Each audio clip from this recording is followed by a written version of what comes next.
The idea of adding a ruggedized commercial off-the-shelf hardware onto a flagship spacecraft to do a nice-to-have function proved to be quite an interesting challenge that Matt handed over to us.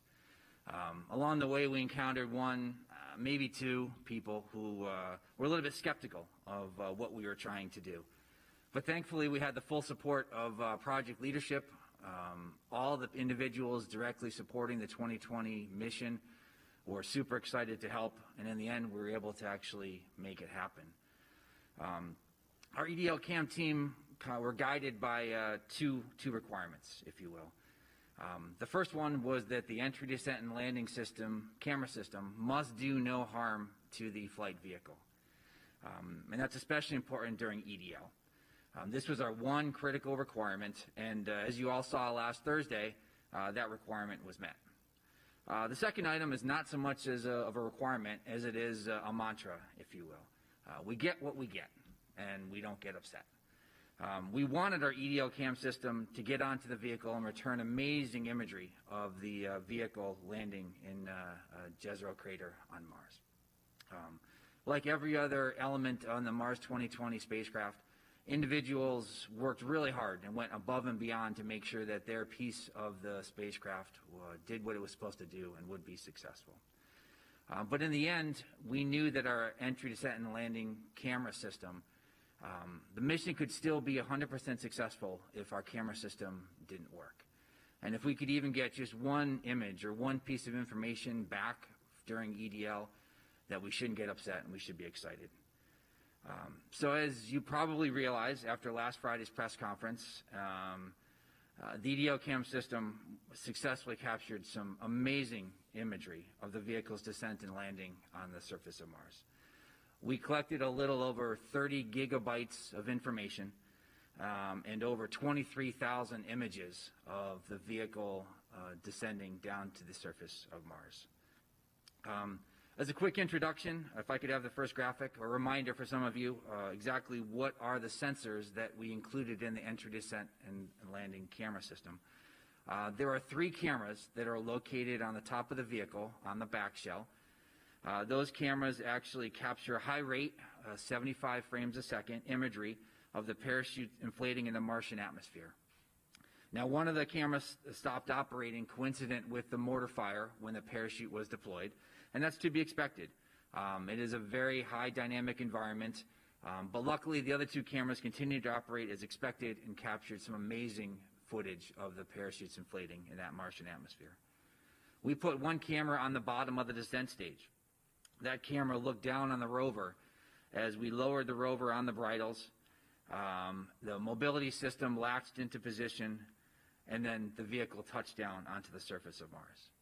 We also installed 2 cameras onto the rover, one on the top of the vehicle looking up on the descent stage so the rover could actually see the descent stage, lower it down to the surface, and then ideally fly off into the distance after it had delivered Perseverance safely onto the surface. And then we also put a camera on the bottom of the rover, which actually looked down on the surface of Mars once the heat shield was dropped away, and that camera continued to capture imagery until the vehicle touched down on the surface of Mars. And then we also put a microphone on the port side of the rover. Now, unfortunately, I do have to say that we did not collect any audio during EDL, but please stay tuned a little bit later in this press conference because we do have some exciting information about the EDL CAM microphone. So now the reaction to the EDL CAM videos has been absolutely amazing around JPL. And we are super excited to actually share with all of you video imagery of Perseverance landing on the surface of Mars. Please roll the video. We're starting the straighten up and fly right maneuver, where the spacecraft will jettison the entry balance masses in preparation for parachute deploy and to roll over to give the radar a better look at the ground. Alpha indicates chute deploy. The navigation has confirmed that the parachute has deployed, and we are seeing significant deceleration in the velocity. Our current velocity is 440 meters per second at an altitude of about 12 kilometers from the surface of Mars. Heat shield set. Perseverance is now slowed to subsonic speeds, and the heat shield has been separated. This allows both the radar and the cameras to get their first look at the surface. Current velocity is 145 meters per second at an altitude of about 9.5 kilometers above the surface.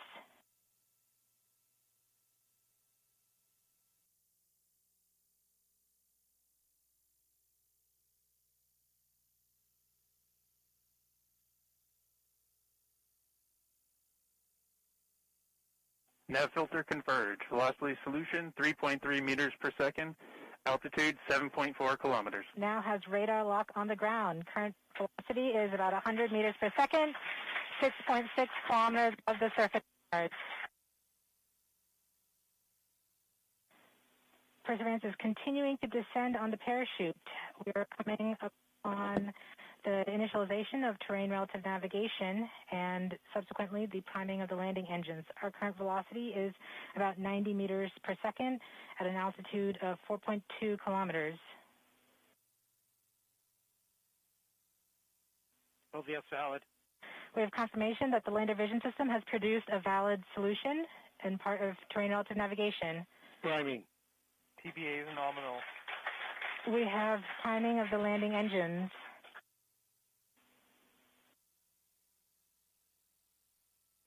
Back shell set. Current velocity is 83 meters per second at about 2.6 kilometers from the surface of Mars. We have confirmation that the back shell has separated. We are currently performing the divert maneuver. Current velocity is about 75 meters per second at an altitude of about a kilometer off the surface of Mars. Here in safety Bravo. We have completed our terrain relative navigation. Current speed is about 30 meters per second, altitude of about 300 meters off the surface of Mars. We have started our constant velocity accordion, which means we are conducting the sky crane, about to conduct the sky crane maneuver. Sky crane maneuver has started, about 20 meters off the surface.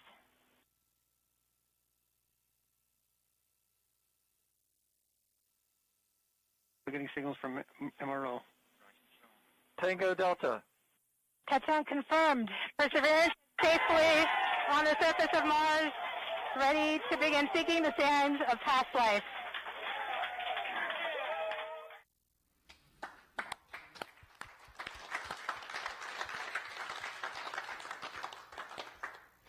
It gives me goosebumps every time I see it. Just amazing. I hope everybody kept their hands and arms inside the vehicle at all times while it was in motion. So I do need to say I wouldn't be sitting at this podium and you wouldn't have all seen that amazing imagery without a lot of support from an amazing team, both those who worked directly on the EDOCAM task as well as those who supported us across the project. I thank you for everything you've done to get us here today. Just an amazing accomplishment. So I'm going to turn it over to Al. Al is going to be our color analyst. Doesn't have a telestrator, but he's going to actually walk through some of those videos in even more detail and actually show you some just incredible things that you can actually see once you look at those videos over and over. I'm not sure the color commentator is supposed to have as many chills as I do right now and every time I see these videos.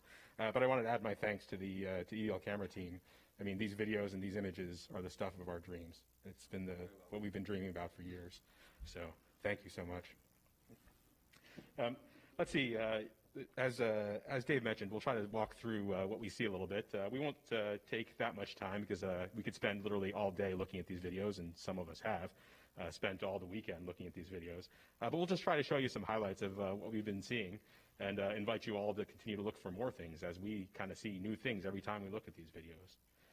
So let's start with the parachute upload camera, and let me give you a quick warning to not blink because things go really fast here.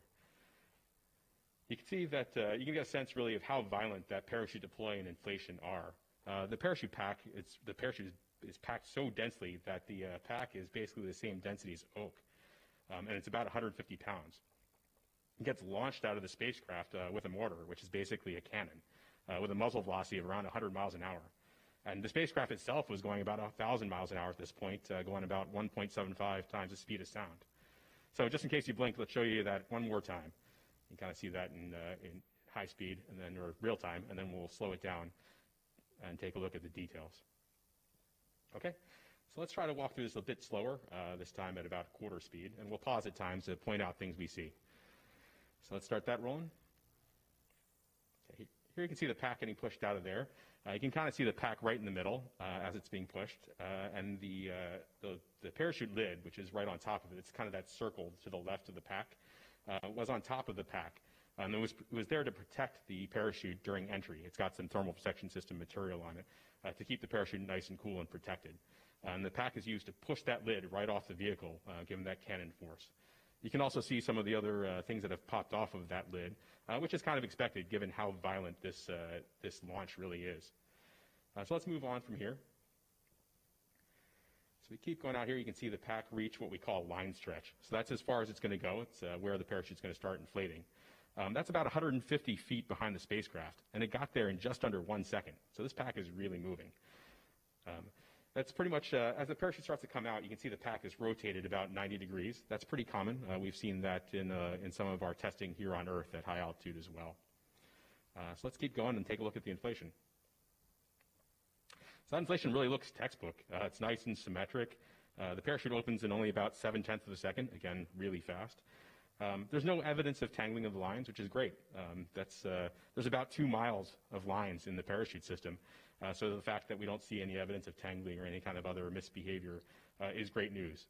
And I'm sure we'll be studying this video for many, many years and picking it apart frame by frame. And of course, we have a second camera on board as well that recorded this launch and inflation of the parachute. You might notice the pattern that's on the parachute here. Distinct patterns are useful in helping us determine the clocking or orientation of the parachute.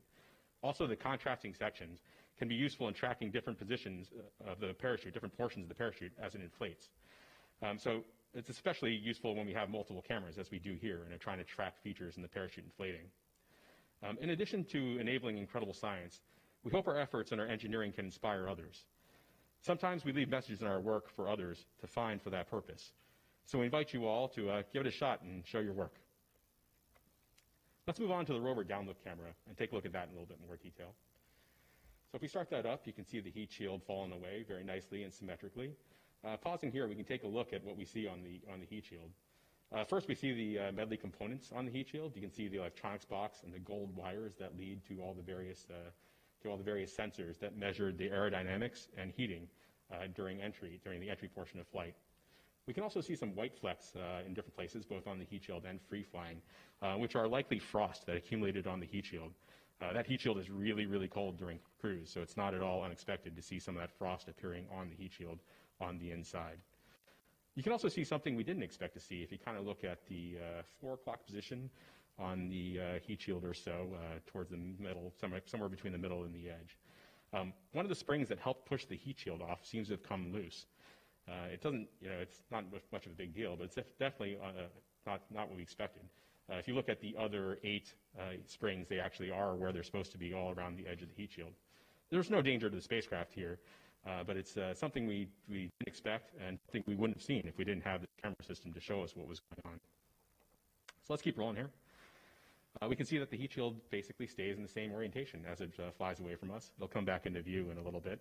But this is great. This is kind of what we expected in terms of the aerodynamics of that heat shield. It doesn't tumble or do something weird that was unexpected in flight. So that's very useful to have this video to show us that. So in the interest of time, let's skip ahead to about 15 seconds before backshell separation. So starting this video here, you can see that the spacecraft is rocking back and forth while hanging under the parachute. This rocking is less than it was earlier in flight, but pretty much what we expect. There, that white flash was backshell separation, and you can see us throttle up and begin our divert maneuver. You see the vehicle's turned over, so we're actually beginning to fly east. And that's why you can see the delta over there. As it maneuvers eastward to the eventual landing site, it actually passes over the field of view, will pass over the landing site, and then kind of overshoot it a little bit because it's got to stop that horizontal divert that we did. You can see everything's nice and smooth now that the engines are under control. That on-sheet parachute rocking is gone. So here we are, slowing down and stopping, and we're coming straight down on our eventual landing site here. You can see that as we really begin to slow down here, you can see the engines as we get lower throttle up there and stop us here, and you can see it beginning to push all that dust around on the ground on the 2 sides. That shaking there is the rover deploying and the mobility during a sky crane. And here we are coming down, and that rocking motion of the rover we'll see in other videos. But that settles down right before we hit the ground in a nice, safe, flat spot. There doesn't appear to be too much of concern that's right below us. So that was the rover's view looking down. Let's take a look at the descent stage view looking down as well during that sky crane portion of flight. So here you go. The rover begins to drop away from the descent stage, and that's the first part of mobility deployed. You can kind of see here right before we paused that the mobility kind of shook a little bit in that first deployment.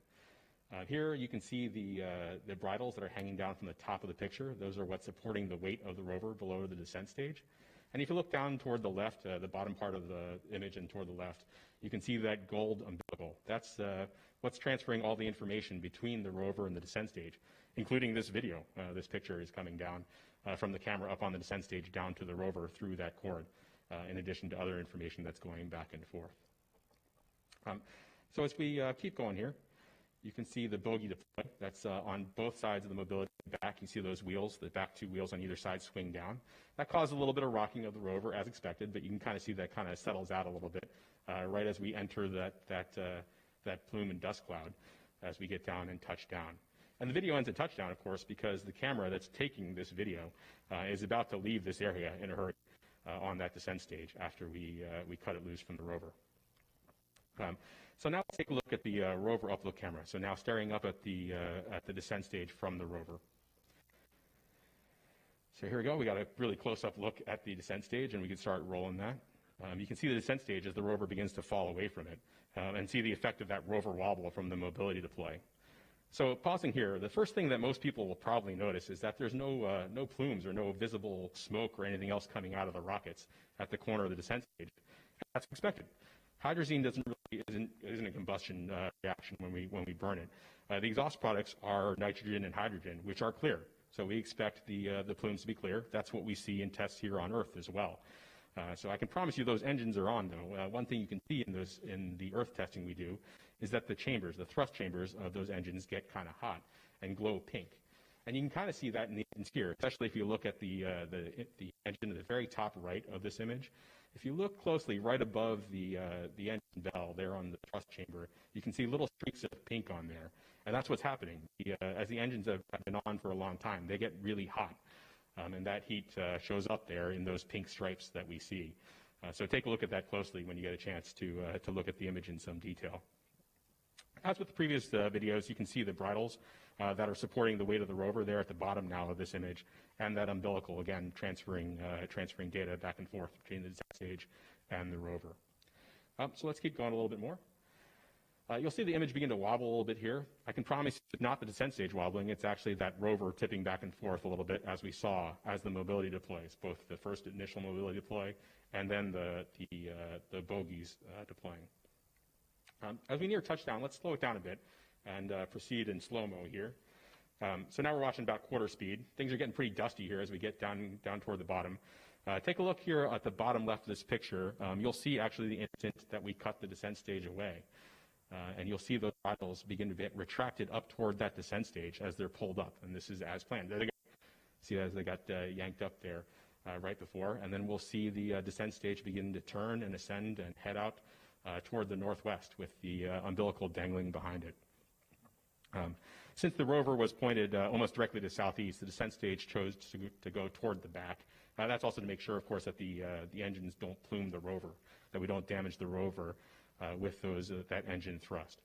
So we sent that descent stage off to the northwest, which Jessica will show you about in a little bit.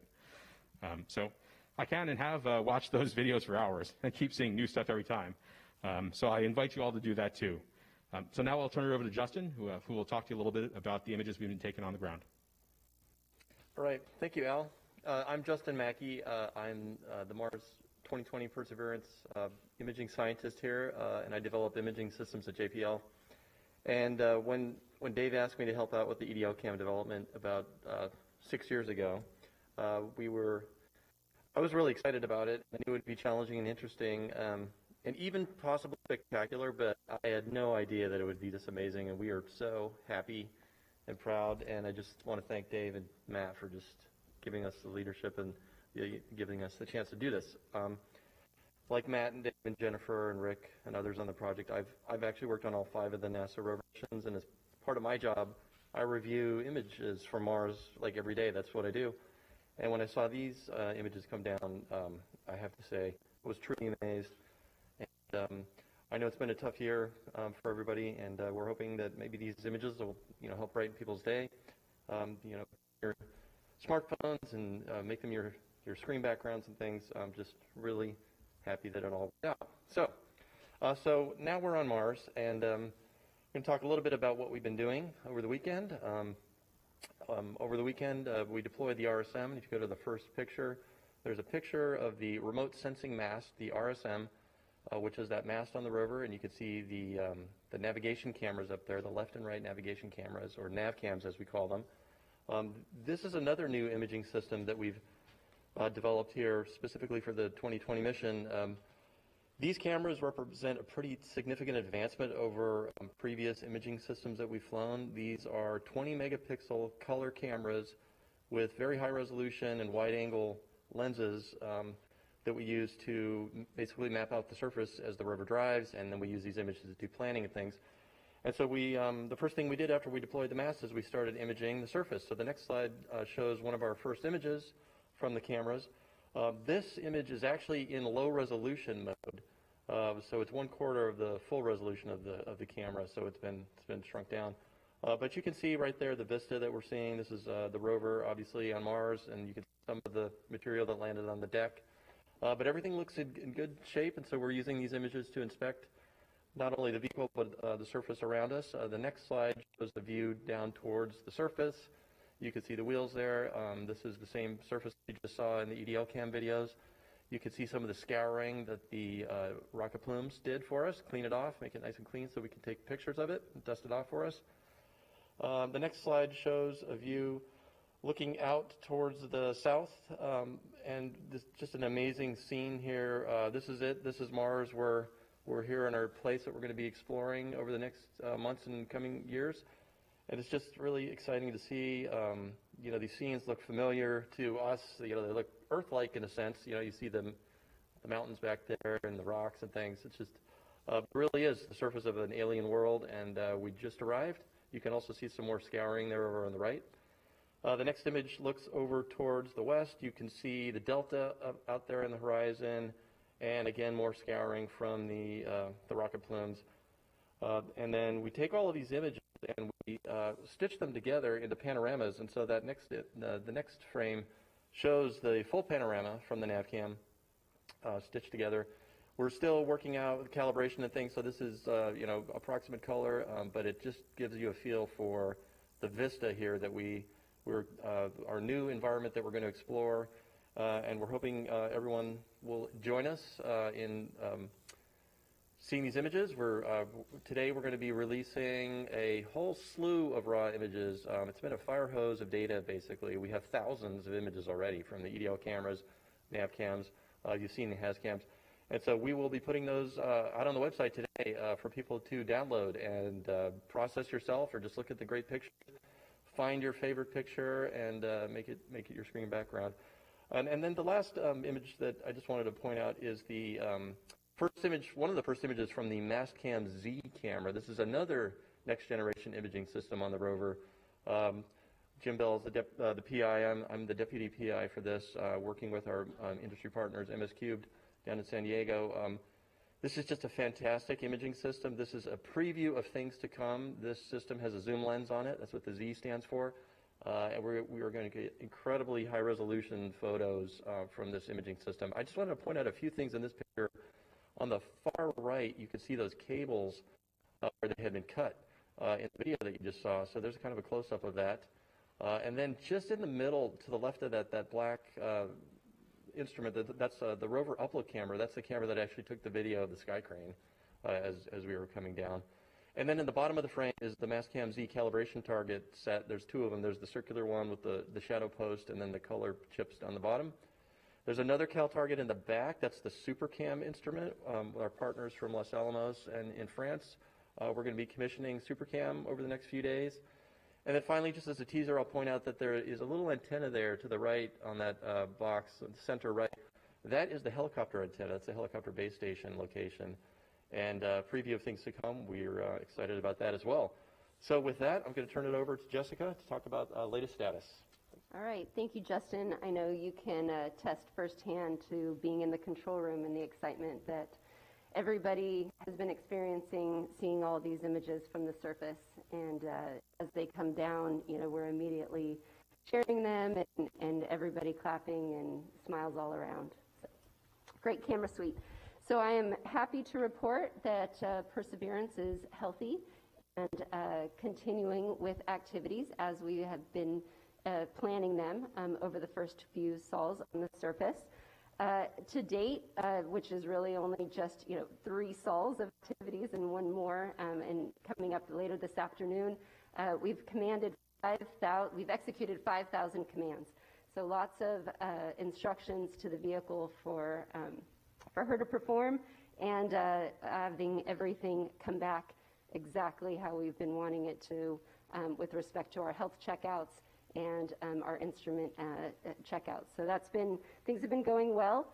A couple key highlights. So we have fired and released our launch lock restraints to allow mechanisms to be deployed. We saw the remote sensing mast, but one of those also being the high gain antenna. Now, this is important for the high gain antenna to be deployed because it increases our uplink rate to the rover, and so it will allow us to send a higher volume of instructions to Perseverance and allow her to perform more involved activities over the days to come. Additionally, with respect to our communication, we have established a strong communication link with all of our relay orbiters and our partners, the Mars Reconnaissance Orbiter, the MAVEN Orbiter, the Mars Reconnaissance Orbiter, the MAVEN Orbiter, Trace Gas Observer, the TGO, and Odyssey spacecraft. And so we thank those teams and are happy to be able to use those assets to relay all of the information that all these beautiful images that we are looking at today. The remote sensing mast motion checks were nominal and as expected, and all of our instruments have gone through their initial checkouts, and we're happy to report that they are all performing nominally and as expected. Now, when I say nominal, it really means fantastic, because we can't wait to continue to use this payload suite. Our backup computer was turned on yesterday, and that was in preparation for our upcoming flight software transition, which we will be performing over the next few days. And the Ingenuity helicopter has also been checked out, and we have performed a battery charging event, which we will continue to perform over the weeks to come in preparation for that aspect of the mission. But looking ahead, we are excited to be on our surface flight software. This is a much more surface capable, a lot more capabilities for the surface mission as part of this flight software load. It will take us a few days to transition, but once we're on that load, it will allow us to do further in-depth checkouts of the instrument, as well as deploy the robotic arm and exercise some of the turret items that you see in this image. So you can see that we have our coring drill in the center, our Pixel and Sherlock instruments mounted to the side, and that black tank is to support the gas dust removal tool, which will remove dust from the surfaces that we will be inspecting later. So coming up here, the wheels, if you noticed in the image now, are off to the side. We will be performing a wiggle. We'll straighten those up. We'll do a short drive. And as I mentioned, deploy the robotic arm, and then continue with further in-depth checkouts. So we are very excited to be happily on the surface and exercising our system and looking for what's ahead. So going back to our partnership with the larger Mars spacecraft and science teams and community, we're really excited that the MRO spacecraft, Mars Reconnaissance Orbiter, and the HiRISE team was able to find our hardware on the surface of Mars. And so if you see in this image, if the next pop-up, you can see that we have the descent stage, the parachute, and the heat shield all here in this image. With a few stats here, the descent stage is about 700 meters away from where Perseverance is on the surface. Parachute is about 1.2 kilometers, and the heat shield about 1.5 kilometers. And so it's very exciting that we can see all these different components now that we've landed on the surface. And as a special treat, the HiRISE image was able to actually acquire the entry, descent, and landing event from their perspective, and we can never have enough images of this activity, and so this is a fantastic view. But I'm going to send it back to Dave here. He, as part of this suite, we have one more surprise, or one more gift, I'll say, that we've been able to receive from this package. Over to you, Dave. Thanks, Jessica. So I think we probably have overloaded your visual sense for a little bit, but we're going to do something a little bit different, and I'm going to have some fun here for a second, too. So I'm going to get rid of this.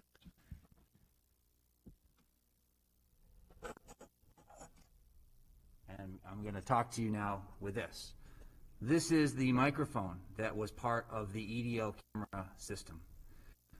When the EDO cam system was first envisioned, it was set up as just a bunch of cameras to capture some amazing imagery on the surface of Mars. And about a year or so after it was first conceived, I got a phone call, another call from Matt. After talking to headquarters, asked the question, could we possibly put a microphone as part of our EDO camera system? So we worked with the team, we took a look, and sure enough, it was something that we could do.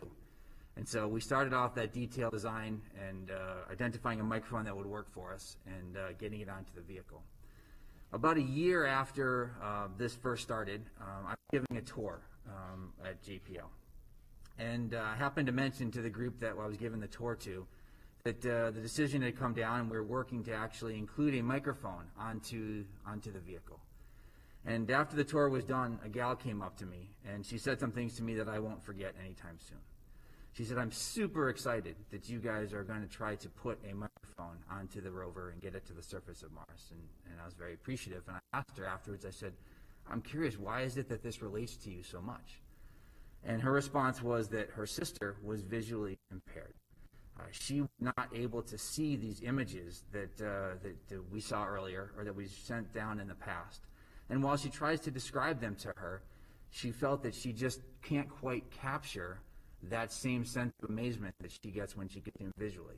And that by actually getting a microphone onto the surface of Mars, the hope was that she'd be able to experience things on Mars the same way that she was when she actually looked at them. And that stuck with me. We continued to work super hard to make sure that this microphone would work. And that's part of the reason we were disappointed why it didn't work when we actually went and did our entry, descent, and landing sequence. I wish I had actually captured that individual's name. I would love to reach out to her now and say, we've done it. I hope your sister is enjoying it. Because what I'm going to show you in a second, or what you're going to hear in a second, is actually the first sounds being recorded from the surface of Mars. So there are two microphones on the Perseverance vehicle.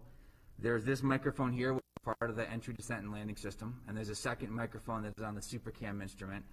And we're counting on both of these instruments, recording some absolutely amazing sounds from the surface of Mars. So with that, I invite you now to, if you would like to close your eyes and just imagine yourself sitting on the surface of Mars and listening to the surroundings. If I could have the first one, please.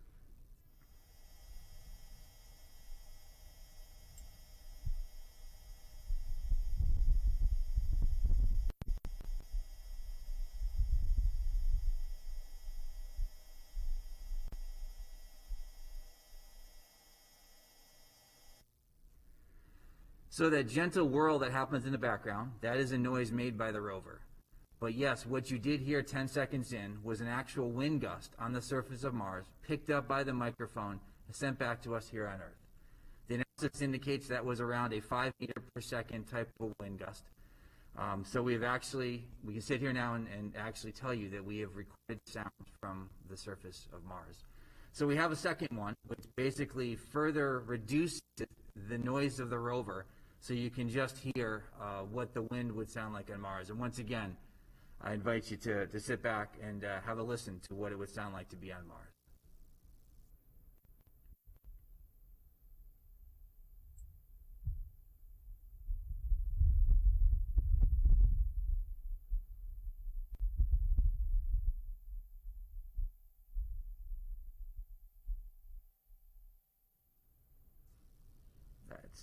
It's cool. It's really neat, overwhelming, if you will. I can't remember what I was going to go and say next.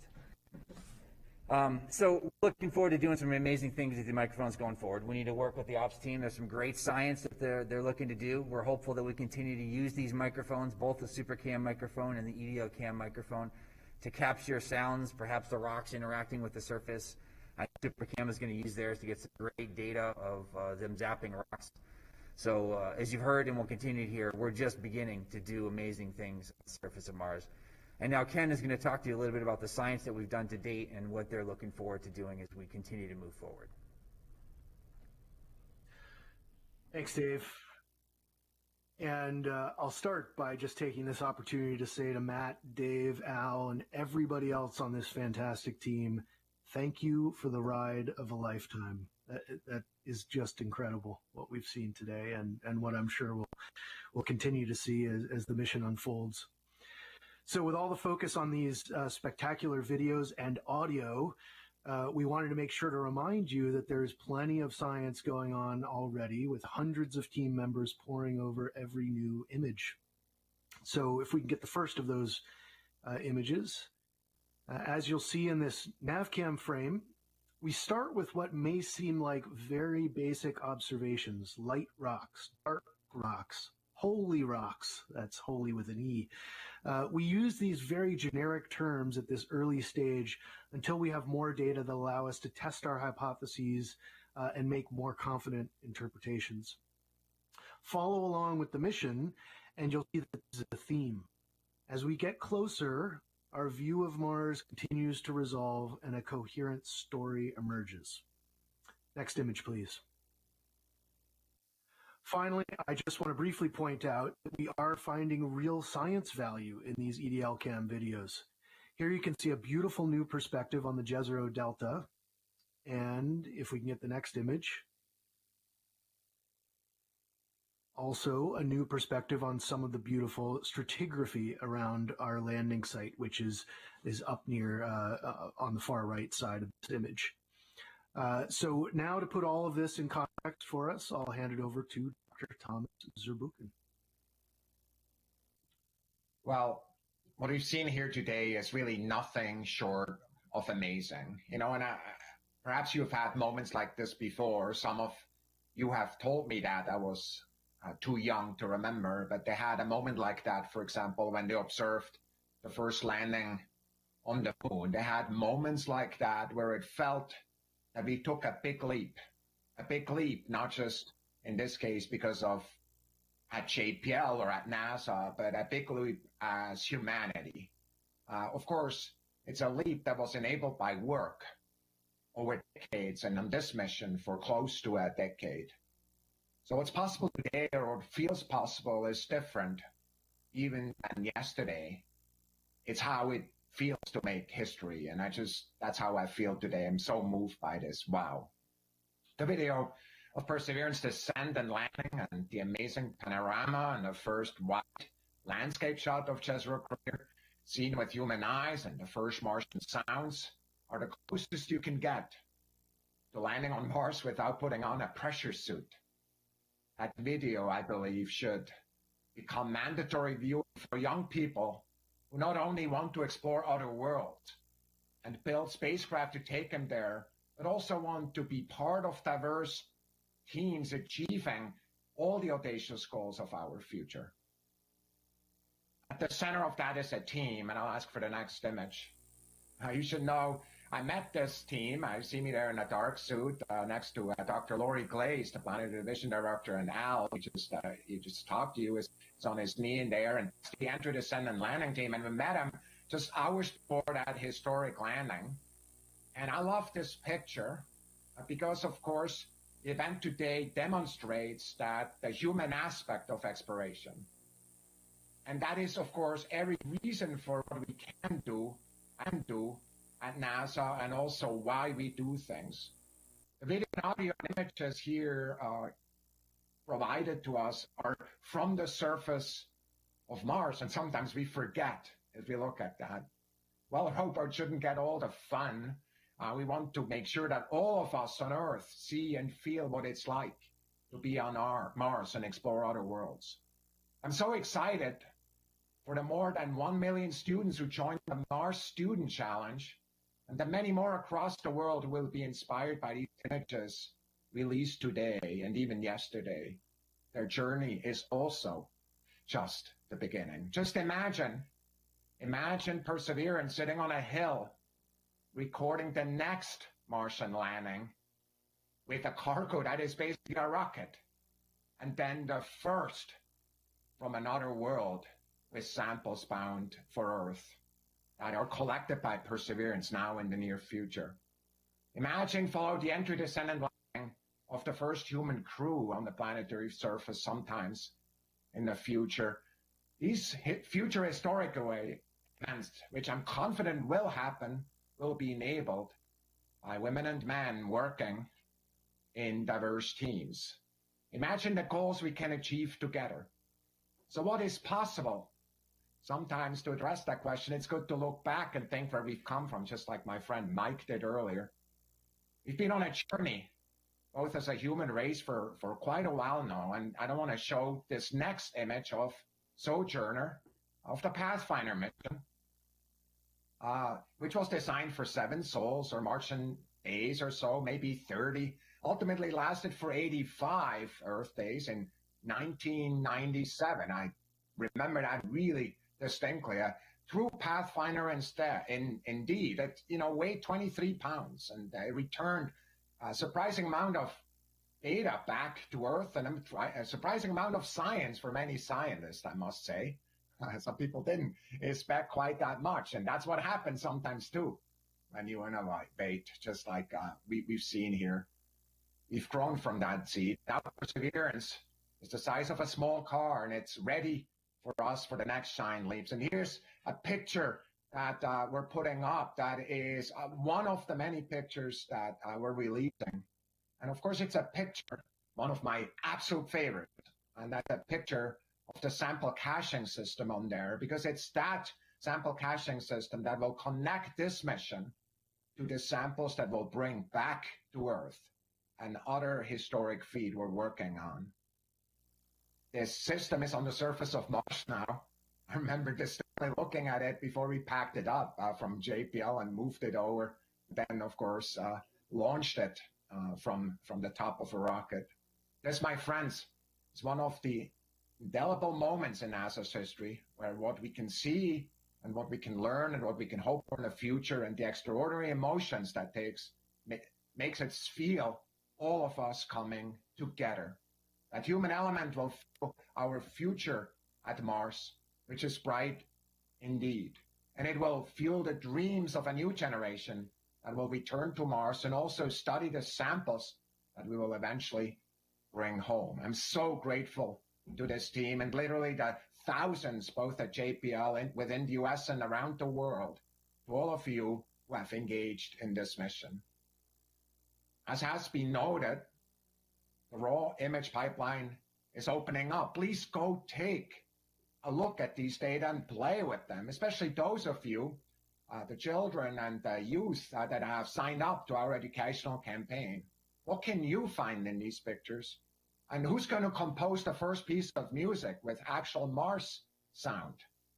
Mike, Matt, Jennifer, Al, many of you leaders, could not be more proud of both you and your team. On behalf of our entire NASA leadership team, a heartfelt and a proud thanks to you.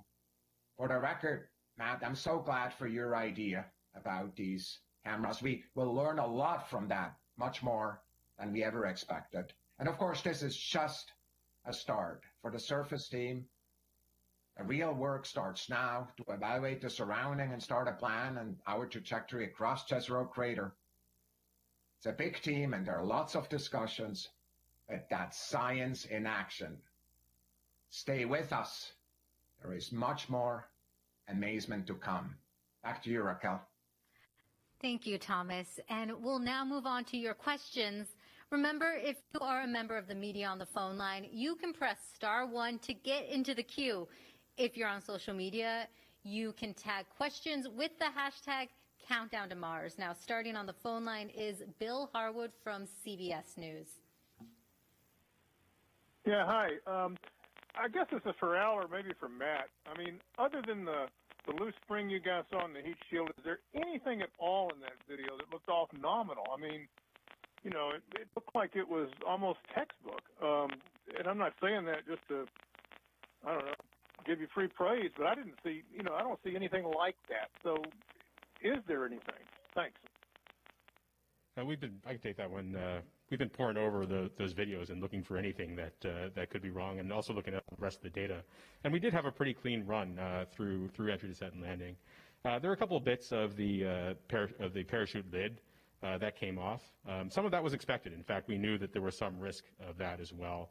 And there was, if you look at the video, you can actually see a chunk.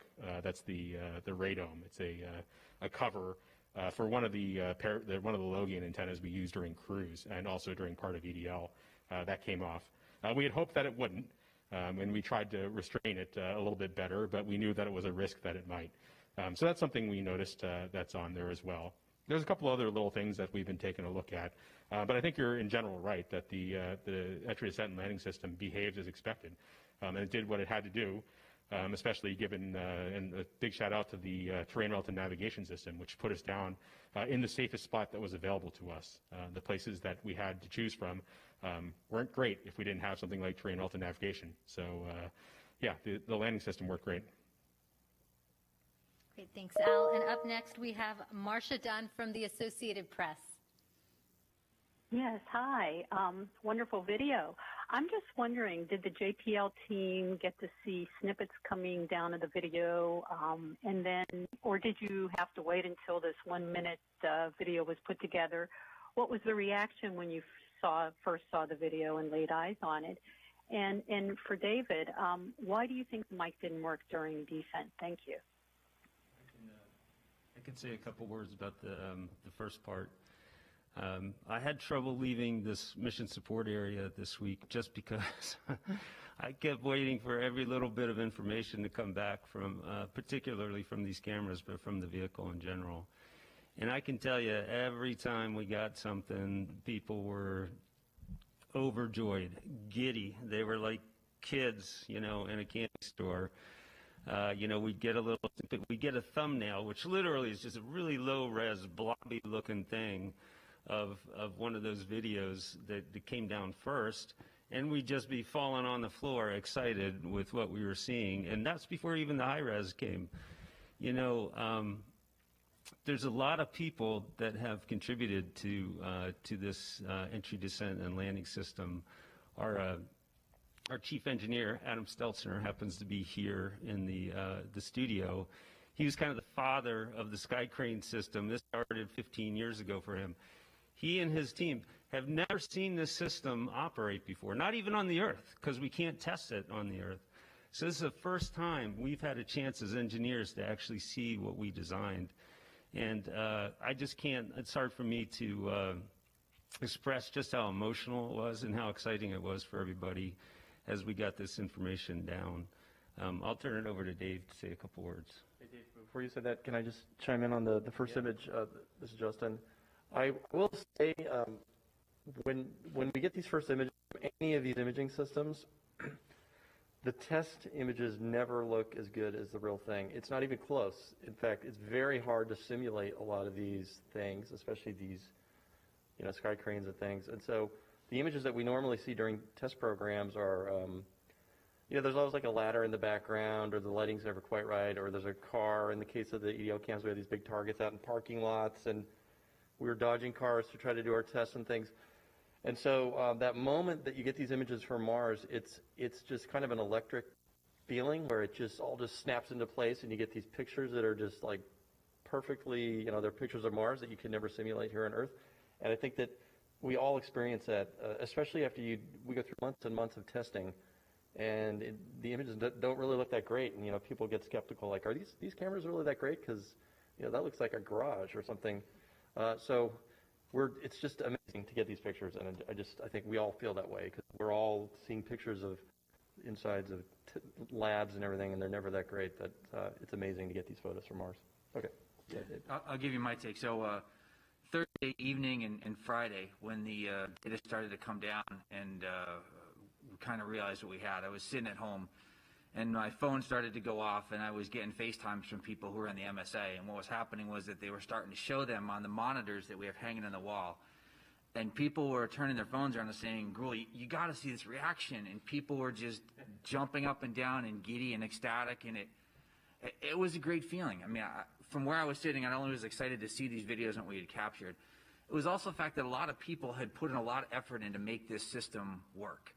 And to actually reward that effort and to pay it back and get this excitement going, it made me super happy. I was glad to see that all the hard work, all the dedication had come in, and that everyone was just excited about not only what we had captured, but also what this mission could do going forward.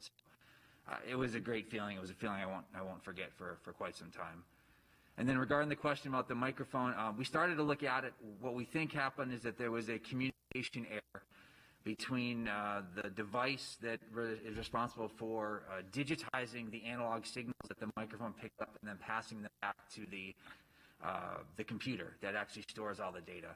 We're not exactly sure why it happened. It could have been a fact that it was just so much data streaming into the system. We tested it, but obviously everything's a little bit different on Mars than we actually have here on the ground. So we were pretty quickly able to determine we didn't think there was a hardware issue with the microphone, which is why we were able to approach the project and get their concurrence to try to turn the microphone on then on that Sol 2 boundary.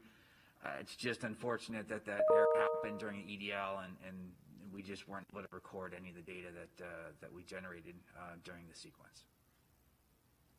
All right.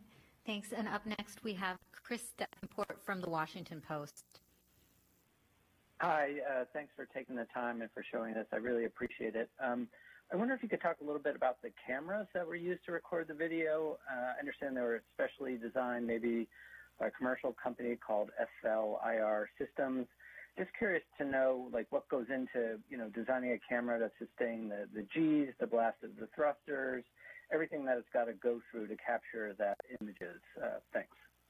Okay, so the cameras were originally purchased from a company called Point Grey, which was then bought out by FLIR. And I can tell you that the modifications we made to the camera were minimal. This was not a camera specifically designed for use on Mars. You can purchase the same camera off the internet for whatever applications you might have for it.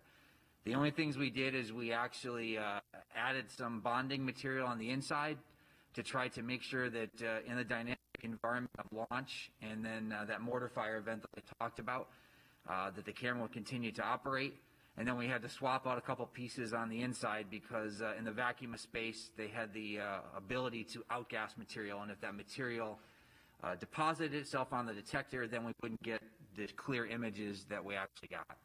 But other than that, it was not specially designed for use for this application. It is a commercial off-the-shelf camera.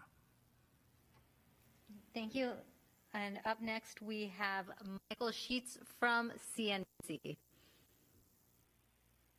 Hi, congratulations again on capturing stunning footage of this landing. I'm curious on two aspects. I mean, one, Adam Seltzer, you guys had said that in 15 years since he really engineered the sky crane, he never actually seen it in operation. I'm curious what Adam thinks about seeing this work on a planet, and secondarily, how this informs and how being able to actually see the landing informs future missions, even as NASA looks to one day land astronauts. What does this really teach you about trying to get people on the surface of Mars? Let's see. Adam's not up here, but I can channel him for just a moment, perhaps, and tell you that this is a thrill of a lifetime. I think not just for Adam, but all the people that contributed to this architecture development. Back on Curiosity, I remember when we first briefed this system, with the supersonic parachutes and multi-body systems, and we're going to lower this thing on a tether, and people just looked at us like we were insane, and Adam explained why it would work. It was not easy to build, I will tell you that, as the flight system manager. It's something that really is designed inherently to interact with the uncertainties that Mars throws at you. And so I think being able to see his system operate like this, in high definition, landing at Jezero, it doesn't get too much better than that, I don't think.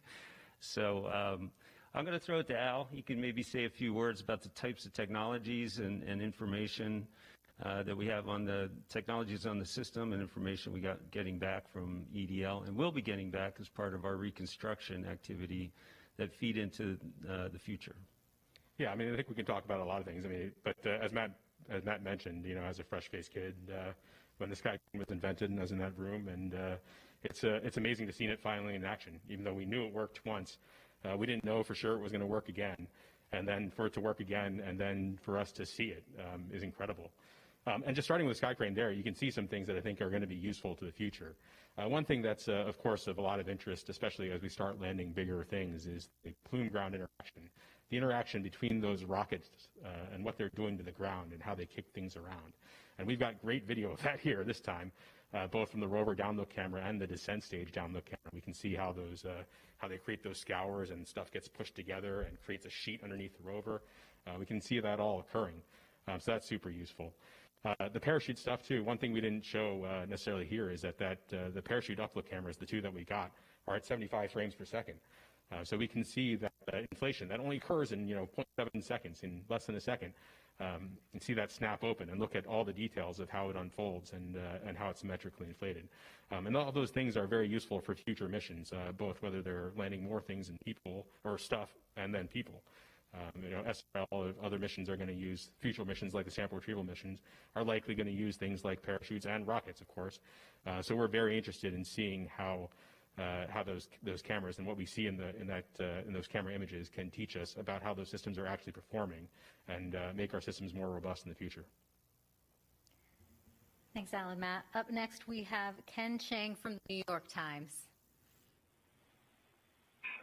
Hi, thank you. I was wondering if you can give me a few more details about how the data came back. Those 30 gigabytes that was collected, how much has come back, and what was the data rate that you were able to send them information back? Thank you. Maybe Jessica can... So I can say that as part of our commission activity, we actually walk the data rate up over the course of our different overflights with the orbiters. And so we start with a lower rate, 2,000, 8,000, and then we increase that into an adaptive data rate with the orbiter in which we can continue to go many megabits, 2 meg, 8 meg, and then much further beyond that over the course. The total volume that I don't have off the top of my head, and so maybe, I don't know if that's something that Dave or we can provide for you later. Justin, do you have how many images we got back? Yeah, we counted. So we counted yesterday that we're releasing today. There was about 4,500 that we've gotten so far that we're pushing out to the web today. And I will mention that when the orbiters fly overhead, the compasses typically return, let's say, 500 to 900 megabits per pass. And we've had, I don't know, we've had a lot of them now, like 5 or 10 of them. We've typically had about 2 to 3 overflights per night, and it does vary. The rates I was referring to are the communication rates from the rover to the orbiter. And then once that's collected, then we're anywhere from, some passes will be smaller, 80 to 100, and where we've had other passes which have been significant amounts of data up at 700. And so it is variable per orbiter and per orientation. Yeah. And I want to add one more thing I wanted to mention about the camera technology and then this data. We haven't mentioned it, but in addition to use commercial cameras, we're using a commercial computer, an Intel-based PC that's running Linux, open source. So it's the first open source, at least that I know of, open source Linux box running on the surface of Mars. Actually inside the rover, it's quite compact. And so there's the Linux operating system, and we compress the video using FFmpeg, which is another open source tool. So thank you to the open source community for allowing us to use your amazing software. Appreciate it.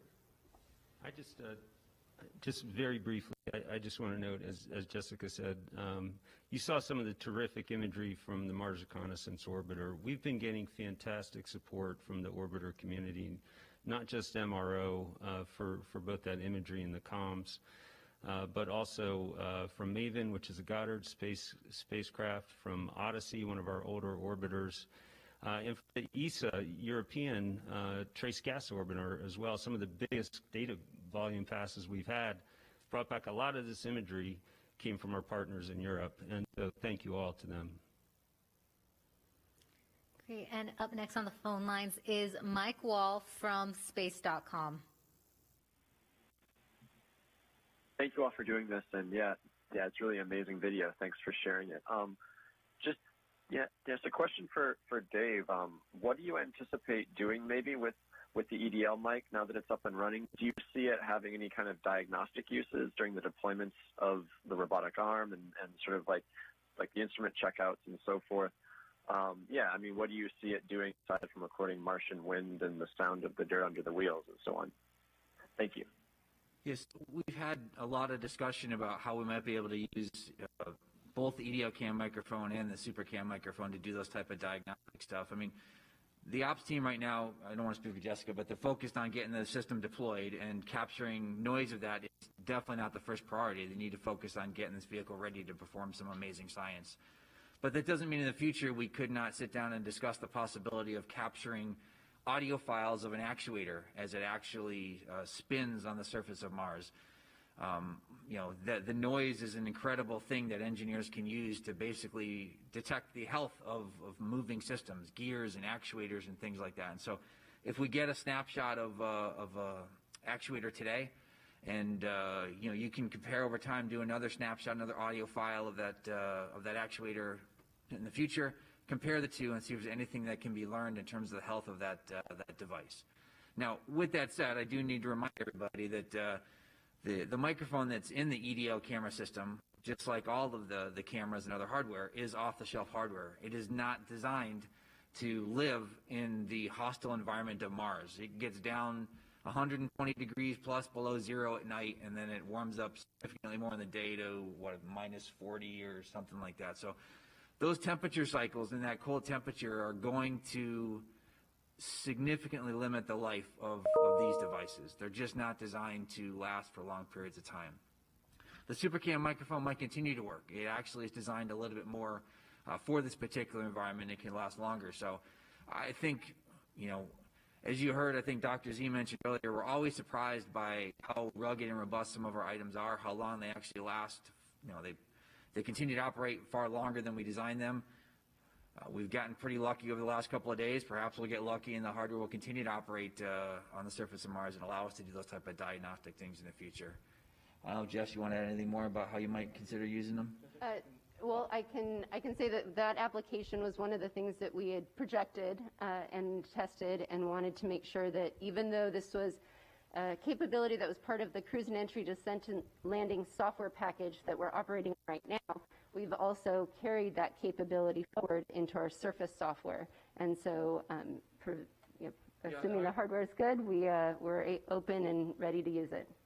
Yep, and I will mention to the question, we actually have gotten requests from instrument teams wanting to turn on the microphone to observe their instrument functioning. Mackey is one of the instruments. It's going to be generating oxygen, has compressors and scroll pumps and things. And they actually want us to use the microphones to do diagnostic acoustic measurements. So I actually think that this might become something that all rovers might want, because everybody knows that when you hear something squeaking, it's diagnostic. Maybe you need to check it out, and it tells you a little bit about how it works. And so we will find out how these get used. It's actually kind of exciting, and we're getting requests from the teams. So we're working to put those into the plan. I'll just say I hope it does survive long enough so that we can hear those wheels crunch over the surface of the planet, because I think we would hear it. And I think it'd be great to hear that big rotary percussive jackhammer drill taking that first sample of a rock on Mars as well. I think we'd hear that also. So I'm hopeful that our little microphone will hang in there for some of those events. Great. And up next is Lisa Grossman from Science News. Hi, thanks for taking my question. The video is amazing, and a lot of it looks a lot like the animations that you've shown before the landing to kind of advertise this. Excuse me.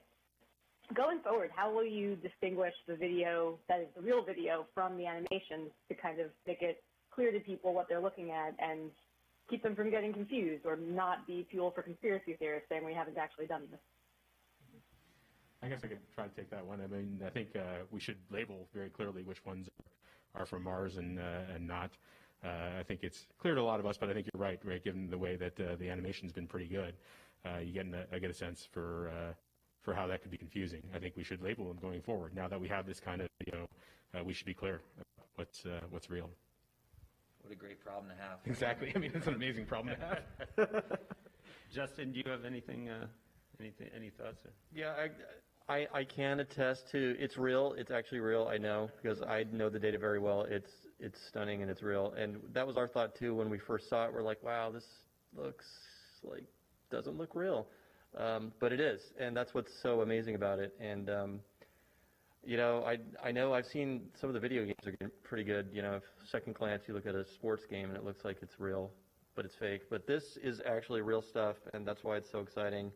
And I actually just want to say, for those of you that want to go watch the videos, personally I like watching like quarter speed or even slower because there's so much detail in there that anyone who's done animations knows that would take a lot of time to do. And it all happens so quickly, and the camera cut everything, and so that's how we know it's real because we know so much about these systems. But there's just so much detail that's one way that you could look at. But yeah, there's one other thing I forgot too. I remember early on MSL when they started coming up with the animation for Curiosity's landing, we had a discussion about the plumes actually coming out of the descent stage, and the fact that they were clear and that you wouldn't see them in real life, like you don't see them in the Rover upload camera. But we thought that it would be that people would be expecting to see them in the animation, so they took some artistic license in putting them there. So here I can tell you now that hopefully our future animations will show the right thing and show the clear plumes like you see in the real video. Yeah, and the same comment for the exquisite detail on the rover. If you actually look at every cal target's in place, every little twist, every tie, cable tie, they're all there. In the animations, you usually don't have that. When you get down to that level of detail, at least now you typically don't, because a lot of the things happen kind of last minute, and as the rover's getting built and people slap things on and they're not in the drawing, so the animators don't pick it up. And that's another thing that's amazing about this video. Every single detail is in there, so encourage people to look at it. It's fun. Yeah. Thanks, Justin. It really is some beautiful detail. Now we have a social media question to take. Jerome on Twitter asks, some pictures we can see dirt and small rocks inside the real wheel rim. Was this expected, and will it become an issue if more dust and sand is picked up along the way? Yep, I can speak to that. So it's not uncommon for us to have rocks and dirt inside the wheels, either from the landing event or as we're driving across the surface. You'll also notice on the deck, we also experienced some of that debris coming down on top of the rover. And we design our mechanisms for these conditions so we don't expect any issue with the material from the landing event or as we continue to rove across the surface. Thanks, Jessica. And right now we have a call from Eric Berger on ARS Technica. Yes, hi. Thank you very much for doing this. Congratulations on such a stunning array of photos and videos. Al Chen mentioned the dust earlier, and it was striking as the spacecraft got close to the surface how much was kicked up. It's a 1-ton rover. It's pretty sizable, but when you're talking about human missions, it's much larger. And so, what does being able to see this dust tell us about the challenge of landing future kind of much larger spacecraft on Mars? Is that something that you're going to have to account for? And if, is it going to be a really significant issue to deal with? Thank you. Yeah, I think I can take that one. I mean, I think, as most people know, right there, as far as I'm aware, there are no landing pads on Mars or barges that we can land on, prepared places. So we're going to have to deal with, especially if we're going to use propulsion, we're going to have to deal with this plume ground interaction. And it's really difficult. It's difficult to get right. To get the modeling right, to get to understand it, or even to do a real test that shows a good impression of what you're going to come down on, especially when you don't know exactly where you're going and what the terrain is like and what the ground properties are where you're coming down. So I do think this is a big challenge for us going forward, and that's why collecting this information here is useful. We can certainly begin to see how it actually behaved in real life and see how things began to move and what those scours are like. And we have a vehicle that'll tell us what the ground that we happened to land on was like, and we know how we were commanding those engines and where they were pointed. So we have a rich treasure trove here of data that we can use to kind of get at that kind of challenge. Because I do think it's a big one, especially as we start to land heavier and heavier things with bigger and bigger engines. And up next on the phone lines is Joey Roulette from The Verge. Hey, thanks for doing this. Earlier it was mentioned that scientists are already pouring through the thousands and thousands of images, and I was just wondering what about the surface or the rocks that you guys have seen so far from these images are standing out, and kind of what has been interesting from a scientific perspective. Thanks. Ken, Ken's there? Yeah. Okay, Ken. Sure. So you can go online and see that image that was put up during my little bit there. But we're noticing basically the different colors that we see and textures and tones. And so one thing that's striking to me, standing out to me and some of us, is that a lot of the rocks that are labeled as light rocks seem to have a rough texture. Whereas some of the darker rocks further afield that are higher standing, more like large boulders, seem to be smoother. That can mean something about the grain size and the potentially the composition of the rocks themselves. One of the things we're noting as the resolution gets better is that these light rocks closer to the foreground may actually be kind of dark on the inside, and that the light tone we see may be largely due to dust covering, and where the rocks stand up a bit higher and have less dust, they tend to appear dark. So a lot of new patterns are emerging. And then, of course, one of the most exciting and interesting things are these, what we call the holy rocks, that are, in some cases right under our wheels, and these smaller cobbles that are right around the rover. I didn't mention, but, one of the possibilities for those holes is that they are what we would call vesicles, which would be due to the gas escape from a volcanic rock. We're not calling them vesicles at this point because it's important for us to stay open to the different possible interpretations and not get locked in yet on limited data. But if they are volcanic rocks, that is enormously important to us, because it potentially provides an opportunity to get a really nice radiometric age or an absolute date if a sample like that comes back to Earth. But then again, if you go back to images from many previous Mars missions, rovers and otherwise, you'll see that wind abrasion can cause those sorts of holes in all different types of rocks. So just a few of the thoughts that are emerging. And then, of course, we're starting to get views of the Delta Front now, which just have us, on cloud nine, looking at some of the targets further afield that we're excited to explore. Great. Thanks, Ken. We have another phone line question. Mark Zastro from Astronomy Magazine. Hi. Thanks for taking my question. I guess this is a question for Al. And I was just wondering if you could speak to the performance of the landing vision system, if you've gotten a chance to dive into that, how the range figure and terrain relative navigation really performed, and just sort of what it was thinking, how it was making its decisions as it descended. And then when you look at its performance and its accuracy, how do you judge it? And can you see that improvement over Curiosity? Yeah, that'd be great. I mean, I was really hoping for a chance to speak to that a little bit, actually. The lander vision system, as part of the terrain relative navigation system, really did great. In fact, here's some stats, right? Based on the targeted, well, we took many images on the way down. We got tons of landmarks. We were very able to match up what we saw with our onboard map. It was almost perfect, better than many of our field tests or even simulations. So we got a very good lock on where we were. And in fact, when you combine that with our safe target selection and where we flew to, we only missed the targeted pixel by about 5 meters. So we were aiming for a particular spot on the planet once it decided what was reachable and what the safest spot was. And given how well the lander vision system performed and our system in flying us there, we only missed by 5 meters. So that was really great. I mean, I think we've really showed that this system can do what we wanted it to do in helping us figure out where to go and go to a safe spot. Great. Thanks, Al. We have so many questions coming in that we are going to keep the phone lines open for a little while longer. Remember to press *1 to get in our queue. For now, I'm going to take a social media question from Bob on Twitter, who asks, how does the processing power of the onboard computer compare to a great smartphone? Matt, do you want to take that one?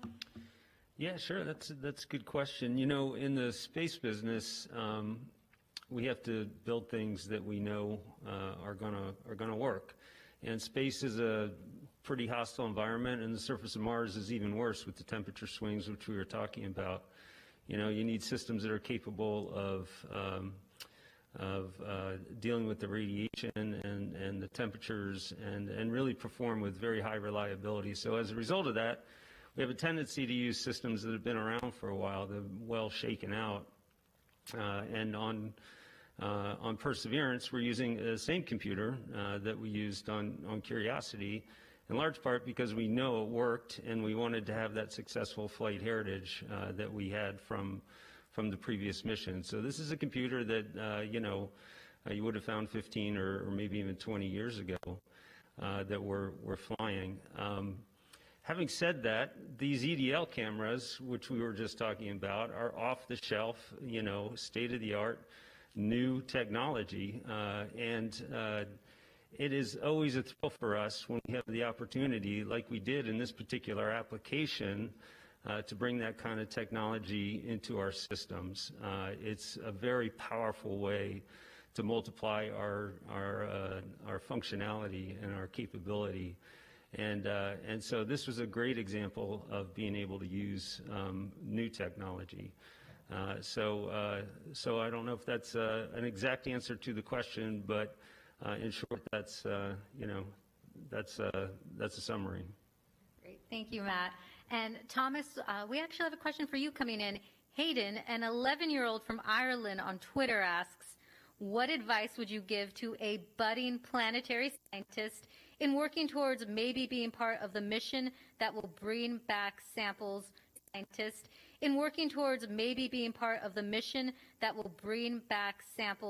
to Earth in the future?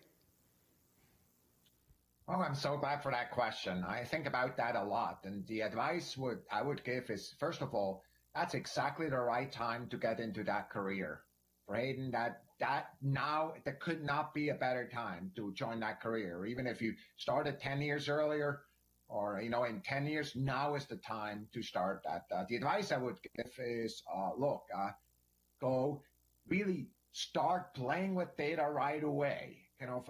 Yes, go to school. The teachers that are there are your best allies going forward. That eventually, probably you'll be perhaps at the university or at an advanced school, but go to school, do that. But the other thing I want to just give you advice on, Hayden, is we're putting all these data out. Be your own researcher. Learn how to do that. Go play with it. That's what research is so much about, and find others who are just as excited as you are. And I'm sure soon enough we'll have you on our teams in the future. That's some great advice. Thank you, Thomas. And up next, we have on the phone lines Alexandra Wits from Nature magazine. Great. Thanks very much. I'm not quite sure who to address this to, but I wanted to ask about InSight and whether InSight had heard Perseverance landing. So I'm not sure anybody up here has the latest information. Do you, Al? Have you heard anything new? Just heard from other folks on the team. I'm not sure if this is official or not, but that they hadn't seen much yet. I think we'd have to check, to be honest, to be sure we got the right answer. So. Great, thank you. And then another phone line question from Jackie Goddard from the Times of London. Hello, congratulations everyone. One of the most common questions that I get from readers who aren't generally a scientific audience but regular folks is, what is the point of spending all this money to go to another planet and explore it? And sometimes that's not even a question, it's a statement. There are cynics out there. Can you say why we explore, and how does humanity benefit from you finding out what you find out and doing what you do? Thank you. Give anyone who wants to answer time to answer. I can, or Thomas, did you want to? Thomas might want to comment. Yeah, why don't I get started and turn it over to you, Matt? Is that okay if I start? Matt, you good with that? Yeah, that'd be great. So frankly, I'm thinking about this question all the time. Why do we explore? And of course, when we do that at NASA, I just want to let everybody know that if you look at how much money we're spending on each planet and the exploration of each planet, of course, the majority, the money the planet we're spending most money on, of course, is the Earth, the place where we live, where our friends live, where our history is, and where our future is going to be. And so we're not confused about the importance, and just as excited about the amazing future of what exploration is going forward. Exploration for us, though, is broader than just what is useful right now. And the reason we're so convinced that that is important is, first of all, the questions that have driven humanity, important questions, truly historic questions, in so many ways are what we're really about. Addressing those is what we're really about as humans. We want to be sure, as we look at our contributions of our generations, that we really move forward what we know, and also really affect how we think about ourselves. And that so often comes through research. There's a second reason, though. It's truly secondary, but I'm going to mention it anyway. So often, and surprisingly, the results and the technologies that we're building for the very questions that are really driven by fundamental science questions are extremely useful. And I just want to remind you that perhaps today, whoever asked that question is driving around in a car with a GPS system built for an entirely different purpose and looked at the weather forecast, which of course was not anticipated when in fact we built the first Earth satellite. So yes, we want to focus on the immediate needs today, and it's really important, but it's so critical for us as a species to look forward and explore. Matthew? Thanks, Thomas. I think you said it really well. I've been landing things on Mars now for 25 plus years. And so I've had a chance to go out and talk to a lot of different people. And it's not unusual when somebody asks this question. And I used to, have a long list of reasons. And there are a good long list of reasons. But fundamentally, I've come to the conclusion that in some ways it's kind of a moot question, because how can we not explore? It's just who we are. It's what we are. It's in our DNA. You couldn't stop us as a species from exploring, I don't think. I think it's part of the reason why we're, at the top of the food chain, is because we're curious, because we want to go to places we haven't been. We want to answer questions we don't know the answer to. Sometimes we want to find the questions we don't even know need to be asked. It's just part of who we are, and it opens new horizons, new frontiers. It inspires us. It inspires kids, and as Thomas mentioned, all the academic programs that are paying attention here, science to technology, that we bring to the table, that's important for us, and I think that's the best I can do to answer that question. There's a lot of reasons. All right. We can move on now to another call from Matt Kaplan from Planetary Radio. Hi, everyone. Congratulations from not just me, but all of the Planetary Society. I've been texting with our boss, Bill Nye, the science guy, who has been watching everything along with us. And here's part of his reaction. Oh, my, this is astonishing, dare mighty things. But here's my question for Ken Williford. Ken, getting these first images and video from so much closer to the surface of Mars than we have from the orbiters, in spite of the great job that they're capable of, does this start to make you think about the potential of doing this on a regular basis from balloons or, let's say, a helicopter? Well, sure. Almost everything I'm thinking about right now is potential. I guess I've compared it, to several people who have asked me how I'm feeling. What's it like? And the closest thing I can compare it to is, I would say, the birth of my daughter. Where the cruise phase that's about 8 months long, is like that 9-month period where you're just waiting and you're just hoping everything goes right, and then she's born. In this case, we're on the surface, and it's real, and the potential is astounding. I mean, I was just Katie Stack and I were just texting last night as we got some new images down, and we're just, we're so excited, like kids, just looking at every picture and seeing so many new things and having so many new ideas and new questions are appearing. And the potential of it all is what strikes me more than anything. We have so far to go, so much to learn, and I just couldn't be more grateful to have made this transition from all the years of hard work and stress and wondering, is it going to work out? How's it going to work out? To now, when we actually get to do this thing, it's amazing.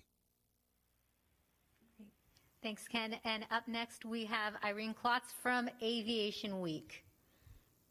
Thanks. Just looking ahead a bit, what's been this is probably for Jessica, have you made any progress homing in on a site for the helicopter flight demos? And if so, about how far from the Perseverance landing site are those?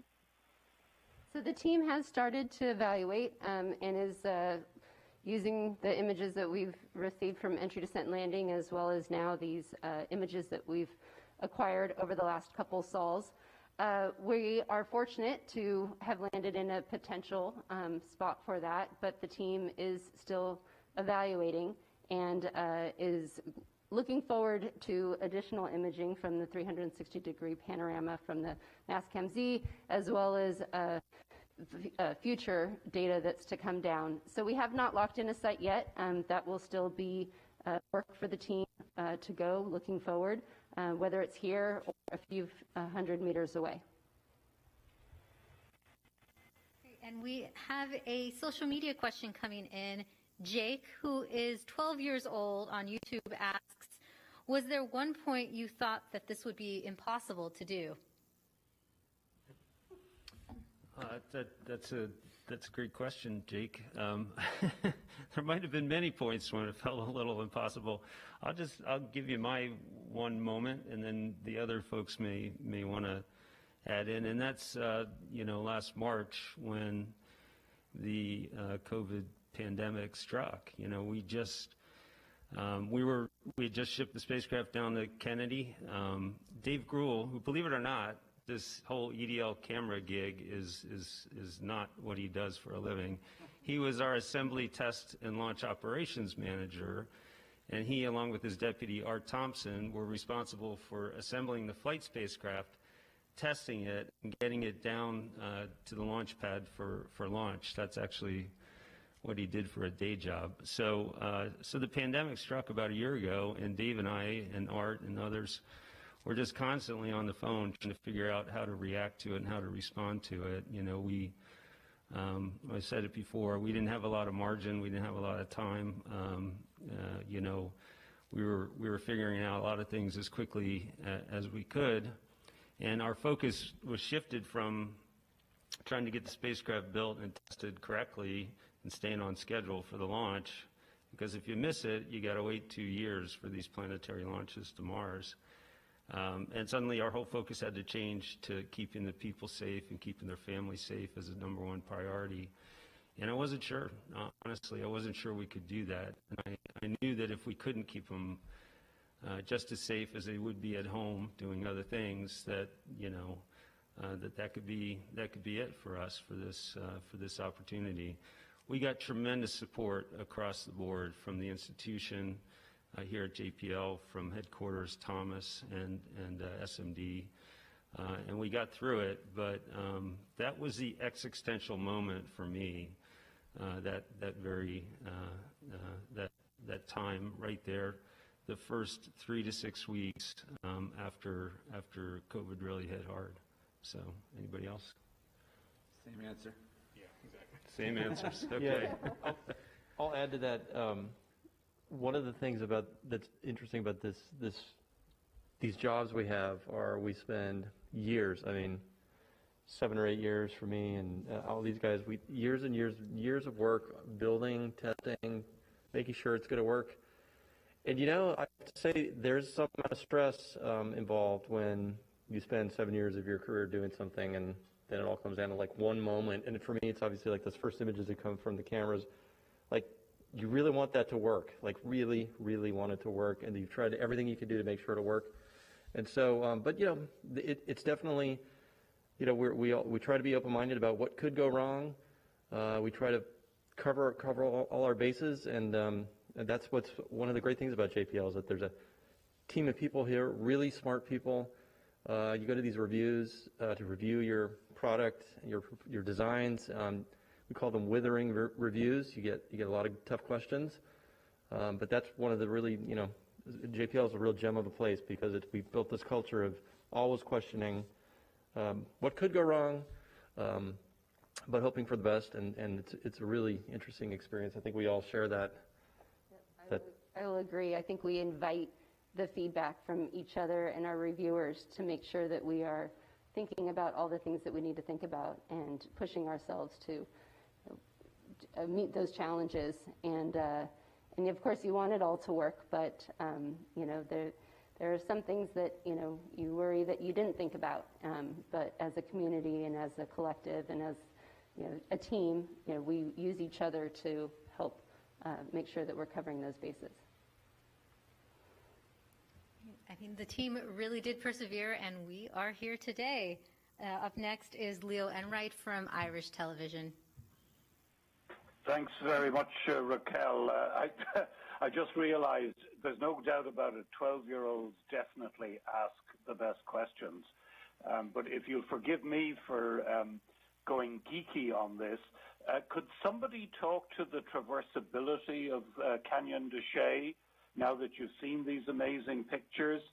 Do you think that you can just simply turn around the rover and head directly west-northwest, possibly right past the descent stage? Or realistically, are you going to have to go to the northeast, around Olympic, and then to Chamanfoya? I'm sorry for being geeky, but it's kind of a serious question. Can you move quickly? So I'll comment, and I'll let Ken comment also. You know, we have spent, you know, as we do in our development program, as we were mentioning, you know, a lot of time in different conditions to evaluate the performance of our system. And one of the things that we did on this mission compared to other missions was to enhance that traversability capability with enhanced autonomous navigation and as well as processing while we're driving, so to increase our drive rates. Now, we have many more images still to assess in terms of evaluating our path forward, but I'll let Ken speak to maybe some of the areas that we are interested in pursuing. And what's really great is that we work together, with the science and engineering team to evaluate those paths and what sort of terrain is the best for our system. Yeah, so it's a great question, and it's our major focus right now on the science team is answering exactly that question. What are we going to do? What do we want to do? Where do we want to go? And I'll say, first of all, we're so extraordinarily happy about exactly where we've put down, because we ended up right on this major geologic feature, this contact, we call it, between two differently mapped units. And so you see there's this sort of undulating feature that, this sort of obvious line that we're landed right next to, and that's the big contact. One of the major features we were hoping to explore in this mission, and it presents for us one of the big mysteries. I mentioned the possible vesicles. It gets down to one of the big questions for us early on is, what is that crater floor made of? And are there igneous rocks there, sedimentary rocks, both?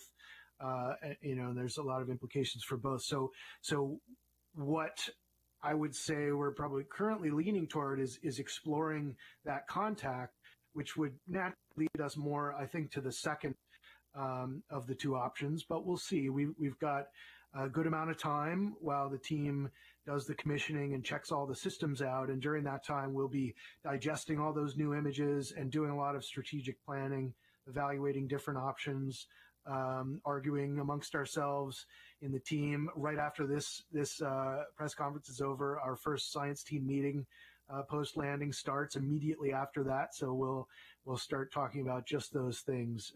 So we'll see. Thank you, Jessica and Ken. Up next, we have Stephen Gorman from Reuters News. Hi, thank you very much. Can you hear me okay? Yes, we can. Yeah. So my question is, I have a question about the superlatives regarding the video footage of the EDL sequence and the audio of that gust of wind that was picked up on the Martian surface by the Microsoft. So I believe, is it correct to say that this video marks the first sort of moving footage of a spacecraft from that spacecraft, showing its descent and landing on the surface of another world, Mars or any world, I think, right? Be that including the moon or an asteroid or anything. And then secondly, is this the first sound recording ever made on Mars or any celestial object other than Earth, or just the first one that was made that's been played back on Earth? I was wondering if you could just clarify that. I can, let's see, on your first question, putting aside the Apollo program and the moon and just talking about planets, this is most certainly, I'm pretty sure, as far as I know, this is the first time we've been able to see our spacecraft land on another planet. And hopefully that answers the question that you asked. As far as sound, I'm not sure anybody else has any more information, but again, as to the best of my knowledge, this is the first planetary sound that's been recorded. So, yeah, go ahead, Justin. I can add to that. In terms of sound, the InSight lander has a seismometer on it, and they did measure seismic signals that were acoustically driven and then rendered that as audio. So that could be potentially another one. But in terms of imaging and doing video, MSL did have a descent imager that did video, 3.5 frames per second, so it was a little slower. And that was the Marte instrument. We've also done time-lapse of deployments of things on InSight. We deployed a seismometer and we do time-lapse video. Mars Pathfinder, we did time-lapse video of the rover driving down onto the surface. But then again, it's time-lapse, so seconds in between frames. So you've probably seen those. They're all out on the internet, the rover movies. I worked on that as a postdoc, actually. But this is definitely the best video of any of them. So I think we can at least say that pretty definitively. It's a whole nother level capabilities that we now have. So. Great. Well, that is all the time we have for questions today. Thank you so much to our panelists. We unfortunately can't answer all the media questions on there. For those with additional questions, please call JPL's Digital News and Media Office. Our social media team will continue to answer questions online, and we have a Reddit AMA with Perseverance team members starting at 1 p.m. Pacific time today. Now, to see the raw images of Mars, visit mars.nasa.gov/mars2020/multimedia/raw-images. For more updates on the mission, visit nasa.gov/perseverance and mars.nasa.gov/perseverance. And you can also follow us on social media using @NASAPersevere. I'm Raquel Villanueva. Thanks for watching.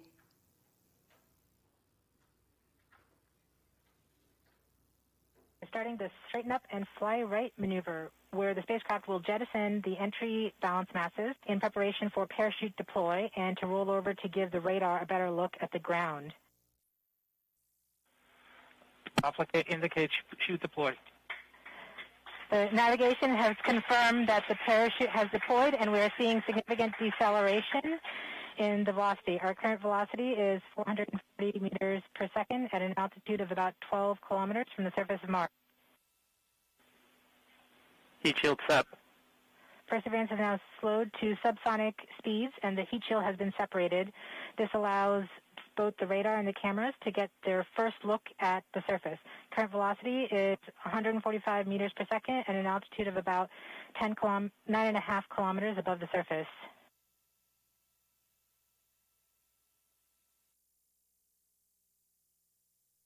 Solution 3.3 meters per second, altitude 7.4 kilometers. Now has radar lock on the ground. Current velocity is about 100 meters per second, 6.6 kilometers above the surface of Mars. Perseverance is continuing to descend on the parachute. We are coming up on the initialization of terrain relative navigation and subsequently the priming of the landing engines. Our current velocity is about 90 meters per second at an altitude of 4.2 kilometers. That the lander vision system has produced a valid solution and part of terrain relative navigation. Priming. TBA is nominal. We have priming of the landing engines.